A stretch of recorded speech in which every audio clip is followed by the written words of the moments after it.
जय हिंद। आज के इस वीडियो में हम लोग रीजनिंग के एक important topic counting of figure अर्थात आकृतियों की गिनती के बारे में डिस्कस करने वाले हैं। आज के इस वीडियो में हम लोग जानेंगे इनसे रिलेटेड कैसे क्वेश्चन एग्जाम में पूछे जाते हैं, साथ ही जानेंगे इनको सॉल्व करने का सही अप्रोच क्या होता है कि इनसे कैसे क्वेश्चन पूछे जाते हैं। एक फिगर दिया जाएगा और उसमें पूछा जाएगा सरल रेखा कितना है, त्रिभुज कितना है, वर्ग कितना है, आयत कितना है, समांतर चतुर्भुज कितना है और वृत्त कितना है। ठीक है, तो इसको सॉल्व करने के लिए कुछ करना नहीं होता है। उस फिगर में जिस चीज को पूछा जाए, सपोज कीजिए अगर ट्रायंगल को पूछा जाएगा और इस फिगर को दिया है तो इसमें सब ट्रायंगल को काउंट करते हैं और उसका आंसर मार्क कर देते हैं। ठीक है, उसी टाइप से अगर वर्ग पूछा जाएगा तो इसमें हम वर्ग को काउंट करेंगे और आंसर मार्क कर लेंगे। ठीक है, इसी टाइप से सब पूछा जाता है, उसको काउंट करके उसका आंसर मार्क करना होता है।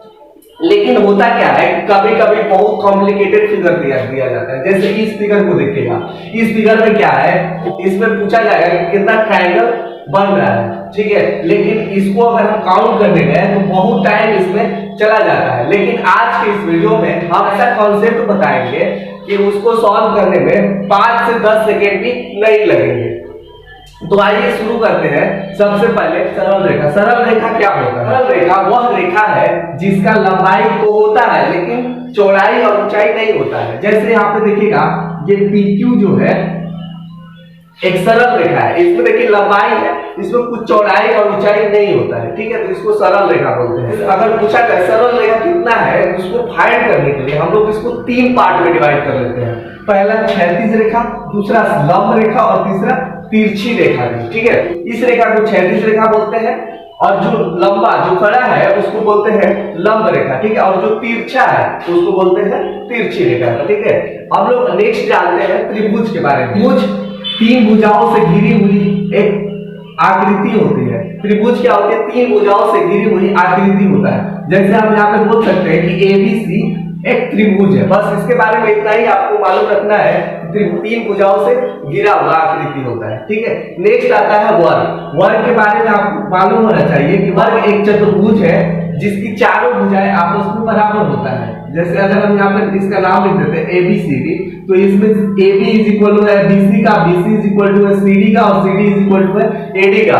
और इसमें एक चीज और होता है कि सभी कोण जो होते हैं 90 डिग्री के होते हैं। तो ये सारे कोण जो है 90 डिग्री के। ठीक है, इसके नेक्स्ट अगर हम लोग देखें तो आता है रेक्टेंगल। रेक्टेंगल भी एक चतुर्भुज ही है जिसके आमने सामने की भुजाएं आपस में इक्वल होता है और उसका प्रत्येक कोण 90 डिग्री का होता है। अगर इसका नाम हम PQRS लिखते हैं तो इसमें देखिएगा ये सब कोण तो 90 डिग्री रहेंगे और इसमें PQ और SR आपस में इक्वल रहेंगे। जैसे इसके सामने PQ और ये SR आपस में इक्वल है, उसी टाइप से PS इज इक्वल टू होगा QR का, ये भी आपस में इक्वल होंगे। तो अपोजिट साइड्स आपस में इक्वल होते हैं आयत में। ठीक है, नेक्स्ट आता है समांतर चतुर्भुज। तो समांतर चतुर्भुज भी एक चतुर्भुज ही है जिसमें आमने सामने की भुजाएं इसमें भी इक्वल होता है। ठीक है, आमने सामने की भुजाएं आपस में इक्वल होता है और इसका जो कोण होता है वो भी आमने सामने का कोण भी आपस में इक्वल होता है। तो इसका ये कोण इसके इक्वल हो जाएगा और ये कोण जो है इस कोण के इक्वल हो जाएगा। ठीक है, नेक्स्ट सर्कल क्या होता है? सर्कल वह बिंदु पथ है जिसका एक स्थिर पॉइंट से दूर इक्वल होता है। अगर हम इसको सेंटर सपोज कर ले तो यहाँ से इसका हर एक बाउंड्री तक का जो डिस्टेंस है आपस में कांस्टेंट या इक्वल हो। अब हम लोग स्टार्ट करते हैं कि इनसे कैसे क्वेश्चन एग्जाम में पूछे जाते हैं और उसको सॉल्व करने का आसान तरीका भी बारे में। तो आइए सबसे पहले हम लोग स्टार्ट करते हैं सरल रेखाओं की गिनती। का फिगर दिया जाएगा इस टाइप से और इसमें पूछा जाएगा कि इसमें कितने सरल रेखा है। ठीक है, कितने सरल रेखा है, तो इसको फाइंड करने के लिए सबसे पहले हम लोग क्या करते हैं, इन सबका नाम लिख लेते हैं। जैसे इसका नाम लिख लेते हैं A, इसका B, ये C। ठीक है, अब इसमें पूछा जा रहा है कितने सरल रेखाएं हैं। सरल रेखाएं का मतलब है स्ट्रेट लाइन कितना है। तो देखिए इसमें स्ट्रेट लाइन फाइंड करने के लिए हम लोग 3 टाइप की रेखा, जैसे देखिए क्षैतिज रेखा मतलब इस लॉन्गेस्ट रेखा को फाइंड करेंगे। इसके बाद लंब रेखा मतलब जो सीधा है उसमें लॉन्गेस्ट रेखा को फाइंड करेंगे और तिरछी रेखा मतलब तिरछा रेखा जो होगा उसको फाइंड करेंगे। यहाँ पे स्टूडेंट सबसे बड़ा मिस्टेक ये करते हैं, छोटे छोटे लाइन को काउंट कर लेते हैं और उनका रिजल्ट जो आता है वो गलत आ जाता है। तो देखिए कैसे इसको फाइंड करेंगे। तो आपको अभी मालूम चल गया होगा क्षैतिज रेखाएं, लंब रेखाएं और तिरछी रेखाएं के। तो सबसे पहले हम काउंट करते हैं 36 रेखाएं। 36 रेखाओं को हम यहाँ से ब्लैक मार्क से डिनोट किया है, तो उसको काउंट करते हैं। तो देखिए एक ये ए बी 36 रेखा है, एक ये 36 रेखा है, 2 हुआ, और एक के एल 36 रेखा है, और एक एच ओ, ये पूरा बड़ा रेखा जो है 36 रेखा है। इसके बाद एम एन एक 36 रेखा है, उसके अलावा आई जी एक 36 रेखा है, और एक सी डी 36 रेखा है। सबको काउंट करते हैं।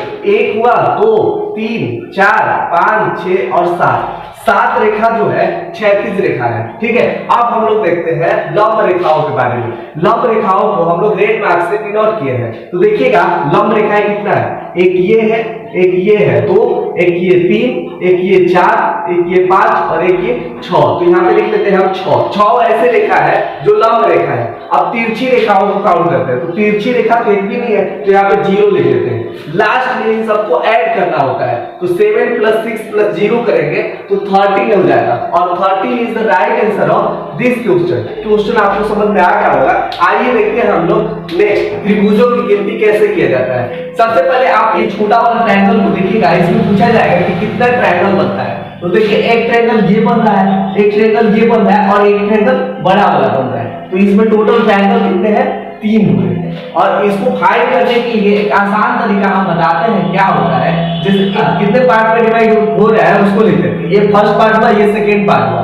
इसके बाद क्या करते हैं, इन दोनों पार्ट को ऐड करते हैं। 1 + 2 = आ गया 3। उसी टाइप से इसको भी फाइंड करेंगे। अब इस फिगर को देखिएगा, इसमें देखते हैं कि ये कितने पार्ट में डिवाइड हो रहा है। तो उसको पहले लिख लेते हैं 1, 2, 3 और 4।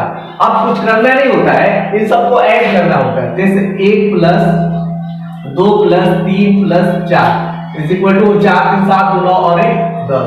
तो 10 इस फिगर का राइट आंसर हो जाएगा। ठीक है, और अगर हम इसी में इसको हम 2 पार्ट में और डिवाइड करते हैं, जैसे एक पार्ट ये हो गया और एक पार्ट ये हो गया। ठीक है, तो इसके लिए क्या करना होगा, तो 10 पार्ट में तो ये पहले से डिवाइड है। अब इधर से गिनते हैं कि कितने पार्ट में डिवाइड है। तो ये 1 हो गया, ये 2 हो गया और ये 3। तो 3 से मल्टीप्लाई कर देते हैं। 10 ये पहले से आ गया हमारा, और 3 से मल्टीप्लाई कर देंगे तो ये 30 जो हो जाएगा, इस फिगर का आंसर हो जाएगा। ठीक है, तो ये ट्रिक नंबर 1 था, ये आपको समझ में आ गया होगा। अब हम लोग देखते हैं ट्रिक नंबर 2। इस फिगर को देखिएगा, इस फिगर में ट्रायंगल का नंबर पूछा जा रहा है, तो इसको फाइंड करते हैं। अभी हम ये बताया है कि ये जो छोटा वाला ट्रायंगल है, इसमें टोटल ट्रायंगल होते हैं वो 3 होते हैं। तो उस टाइप का ट्रायंगल यहाँ पे भी दिख रहा है। यहाँ पे देखिएगा ये वाला ट्रायंगल जो है इस टाइप का है, ये भी ट्रायंगल उस टाइप का है, ये भी ट्रायंगल उस टाइप का है। ठीक है, तो इसमें फाइंड करते हैं। तो देखिएगा यहाँ पे 3 ट्रायंगल मिल जाएगा, यहाँ पे 3 ट्रायंगल मिल जाएगा, और यहाँ पे 3 ट्रायंगल मिल जाएगा। तो 3 + 3 + 3 9 हो गए, और एक ट्रायंगल जो है बीच वाला है। ठीक है, 10 हो गए, और एक ट्रायंगल जो है ये पूरा बड़ा वाला ट्रायंगल, ये बड़ा वाला ट्रायंगल जो है 1 हो जाएगा। इतना ट्रायंगल जो होंगे इस फिगर में होंगे। तो टोटल कितना होगा, 3 + 3 + 3 + 1 + 1 = 11। 11 ट्रायंगल इस फिगर में है। अब इसी टाइप से इस फिगर को देखिएगा, इसमें देखिएगा यहाँ पे 3 मिल जाएंगे, यहाँ पे 3 मिल जाएंगे, यहाँ पे 3 मिल जाएंगे। ठीक है, तो 3 + 3 + 3। अब देखिए 3 यहाँ पे है, 3 यहाँ पे है, और 3 यहाँ पे। तो यहाँ पे लिख लेते हैं 3 + 3 + 3। ठीक है, अब देखिए ये एक छोटा सा ट्रायंगल है। ठीक है, एक ये ट्रायंगल है और एक बड़ा वाला ट्रायंगल है। तो टोटल ये कितने हुए, 1 + 1 + 1। अब इसको काउंट कर लेंगे, ये हो जाएंगे 21। इसमें टोटल ट्रायंगल जो हो जाएंगे 21 हो जाएंगे। नेक्स्ट देखिए इस टाइप का फिगर दे दिया जाएगा, एक स्क्वायर दे दिया जाएगा, और उसको बहुत पार्ट में डिवाइड किया जाएगा। ठीक है, तो इसको कुछ करना नहीं होगा। इसको हम लोग काउंट करते हैं कि ये कितने पार्ट में डिवाइड हो रहा है। तो देखिएगा ये कितने पार्ट में डिवाइड हो रहा है, 1 पार्ट में, 2 पार्ट में, 3 पार्ट में, और ये 4 पार्ट में डिवाइड हो रहा है। तो 4 पार्ट में डिवाइड हो रहा है। अब इसको काउंट कुछ नहीं करना है, बस 4 को 2 से मल्टीप्लाई कर दीजिए, और आपका राइट आंसर 8 हो जाएगा। ठीक है, आप इसको घर पे काउंट कर लीजिएगा। ठीक है, नेक्स्ट देखिए, नेक्स्ट में क्या करना है, इसमें भी काउंट करना है कि कितने पार्ट में डिवाइड होता है। 1 2 3 4 5 6 7 8 पार्ट में डिवाइड हो रहा है। तो इसमें ट्रायंगल पूछा जाएगा कितने ट्रायंगल है, तो 8 गुना में 2 कर दीजिएगा, आपका राइट आंसर आ जाएगा 16। 16 is the right answer of this question. Next पूछा जाएगा इसमें, तो इसमें ध्यान रखना होगा। जैसे इसमें देखते हैं सबसे पहले कितने पार्ट में डिवाइड हो रहा है, तो 4 पार्ट में ये डिवाइड हो रहा है और 4 पार्ट में ये डिवाइड हो रहा है, यानी 8 पार्ट में तो डिवाइड हुआ, तो 8 का 2 से मल्टीप्लाई हम कर दें तो ये आ गया 16। लेकिन एक चीज इसमें ध्यान रखना होगा, हिडन ट्रायंगल मतलब जो छुपा हुआ ट्रायंगल है उसको फाइंड करना होगा। इसमें तो छुपा हुआ ट्रायंगल था नहीं, लेकिन इसमें है। देखिए एक ट्रायंगल ये बन रहा है और एक ट्रायंगल ये बन रहा है, ठीक है। तो दो ट्रायंगल ऐसे हैं जो हिडन ट्रायंगल है, तो +2 कर लेंगे इज इक्वल टू आ जाएगा 18। तो 18 is the right answer of this question, ठीक है। अभी आप लोग सीखेंगे ऐसे त्रिभुज को कैसे काउंट करते हैं। तो इसमें कुछ नहीं करना होता है, ये कर देते हैं कितने पार्ट में डिवाइड हो रहा है, हम सबको ऐड कर देते हैं, टोटल नंबर फाइंड हो जाता है कितने नंबर ऑफ ट्रायंगल है। और अगर उसे इसको 2-3 पार्ट में डिवाइड कर दिया जाए तो उससे मल्टीप्लाई कर देते हैं जितने पार्ट में डिवाइड होता है। जैसे ये 1 पार्ट 2 पार्ट और 3 पार्ट में डिवाइड हो रहा है, तो आप 10 का मल्टीप्लाई 3 से कर दिए, राइट आंसर आ गया 30। अब इसमें देखिएगा, इसमें हम लोग जानते हैं कि इस टाइप का जो ट्रायंगल होता है इसमें 3 ट्रायंगल बनते हैं। तो 3 ट्रायंगल यहाँ पे, 3 ट्रायंगल यहाँ पे, 3 ट्रायंगल यहाँ पे और 1 ट्रायंगल ये, तो 3 3 6 9 और एक बड़ा वाला ट्रायंगल, तो 9 1 10 और 1 11 ट्रायंगल हो गया। उसी टाइप से इस ट्रायंगल को फाइंड किया, तो इसमें 21 ट्रायंगल हो गया, तो कुछ करना ही नहीं है, सब बस काउंट करना होता है कि कितने पार्ट में डिवाइड हो रहा है, उसको 2 से मल्टीप्लाई कीजिए, आपका आंसर आ जाएगा। नेक्स्ट है इसमें देखिएगा, इसमें भी वही चीज है, इसमें 1 2 जितने पार्ट में डिवाइड हो रहा है वो काउंट करते हैं और 2 से मल्टीप्लाई करते हैं, इसका राइट आंसर आ जाता है। नेक्स्ट है इस टाइप का फिगर दिया जाएगा। सबसे पहले तो इसमें ये करना होता है कि कितने पार्ट में डिवाइड हो रहे हैं। इसके बाद इसमें एक चीज याद रखना होता है कि हिडन ट्रायंगल को फाइंड किया जाता है, हिडन ट्रायंगल को फाइंड किया जाता है। हिडन ट्रायंगल इसमें ध्यान रखना होगा कि एक हिडन ट्रायंगल इस नीचे साइड से बन रहा है और एक ऊपर साइड से, 8 पार्ट में डिवाइड हो रहा था, 2 से मल्टीप्लाई किया 16 और 2 hidden triangle 18 is the right answer of this question. अब हम लोग देखते हैं वर्गों की गिनती, स्क्वायर की काउंटिंग के लिए हम लोग क्या करते हैं। तो देखिए इसमें जितने टाइप के क्वेश्चन पूछे जाते हैं एग्जाम में, उन सब क्वेश्चन को लिया गया है। आइए इसको सॉल्व करने का हम आसान तरीका बताते हैं कि कैसे एग्जाम में इसको सॉल्व करना होता है। एग्जाम में काउंट नहीं करना होता है, नहीं तो अगर हम काउंट करने बैठे तो आधा से 1 घंटा लग जाएगा इस एक फिगर को काउंट करने में, और वो भी रिजल्ट सही आएगा कि नहीं, इसका कोई गारंटी नहीं होता है। तो उसके लिए एक आसान तरीका हम बता रहे हैं, उसको समझिएगा, ठीक है। इस टाइप का फिगर दे दिया जाएगा और उसको पूछा जाएगा कि इसमें कितने वर्ग हैं। तो देखिए इसमें फर्स्ट टाइप में क्या है, सबसे पहले ये वाला जो पार्ट है, इधर वाला को रो 1 बोलते हैं, ठीक है, रो बोलते हैं, और इधर से वाला को कॉलम बोलते हैं। तो इसमें रो कितना है उसको फाइंड करते हैं। तो इसमें ये रो है, ठीक है, एक ये रो है और एक ये रो कितना हो गया, 1 2 3 हो गया। और कॉलम देते हैं, तो कॉलम 1 हो गया, ये 2 हो गया और ये 3। तो देखे हैं इसमें कि रो और कॉलम आपस में इक्वल है। तो जब रो और कॉलम इक्वल है तो ये याद रखिएगा कि जब रो और कॉलम आपस में इक्वल होंगे, कितने पार्ट में डिवाइड हो रहा है, 3 पार्ट में डिवाइड हो रहा है और तीनों आपस में इक्वल है, तो 1 का स्क्वायर कर लेते हैं प्लस 2 का स्क्वायर और प्लस 3 का स्क्वायर कर लेते हैं और सबको ऐड कर लेते हैं। तो 3 का स्क्वायर कितना हो जाएगा, 3 का स्क्वायर 9 हो जाएगा, 2 का स्क्वायर 4 हो जाएगा और प्लस 1 का स्क्वायर 1, तो 9 4 13 और 1 14। इस फिगर के लिए 14 जो हो जाएगा, इसका राइट आंसर हो जाएगा, ठीक है। एक बार फिर से देखिएगा इस फिगर को। इस फिगर में सबसे पहले फाइंड करते हैं कि इसमें रो कितने हैं और कॉलम कितने हैं। तो रो देख रहे हैं कि इसमें 3 रो है, एक ये रो हो गया, एक ये रो हो गया और एक ये रो हो गया। इसके बाद इसमें फाइंड करते हैं कि कॉलम कितना है। तो कॉलम, एक ये कॉलम हो गया, एक ये कॉलम और एक ये कॉलम। तो यहाँ पे देख रहे हैं कि रो और कॉलम आपस में इक्वल है, रो और कॉलम आपस में इक्वल है, तो जितने पार्ट में डिवाइड हो रहा है, 1 पार्ट 2 पार्ट और 3 पार्ट, तीनों का स्क्वायर कर लेते हैं। तो 1 का स्क्वायर प्लस 2 का स्क्वायर प्लस 3 का स्क्वायर कर लेंगे, 1 स्क्वायर 1 हो जाएगा, 2 का स्क्वायर 4, 3 का स्क्वायर 9, सबको ऐड कर लेंगे, 14 is the right answer of this question. तो इस टाइप के क्वेश्चन आपको समझ में आ गया होगा। आइए देखते हैं